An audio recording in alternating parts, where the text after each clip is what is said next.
Alors, deux choses à noter sur ce court instant où on voit Carlita, la cagole de la Ve République, sans aucun talent, et la journaliste qui pose une question. Alors, on voit cette chanteuse de variété sans talent arracher le micro du média L'Humanité, grâce auquel tous les voyous de la Ve République risquent d'être condamnés, euh, et une journaliste qui demande à Sarkozy si c'est une injustice. L'injustice, c'est le fait qu'une piètre journaliste à la déontologie douteuse est une carte de presse. Ça, c'est une injustice.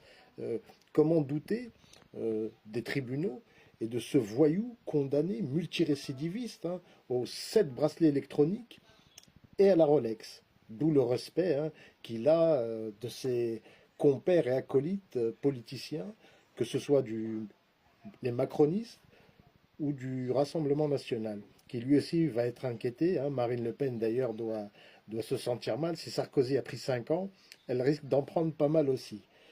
Donc, on peut se réjouir plus ou moins de cette condamnation, mais bon, on connaît le système mafieux qui gangrène ce pays.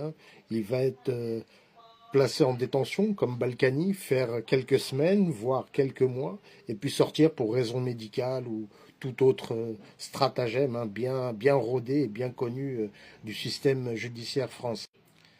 Mais on peut voir avec quelle arrogance, quelle suffisance, cette manière hautaine de prendre le micro de l'humanité, le jeter par terre. Ces gens-là méritent vraiment des sanctions vraiment exemplaires. Je parle surtout de cette cagole qui était l'ex-compagne de Raphaël Enthoven, un mythomane dégénéré, et de son père.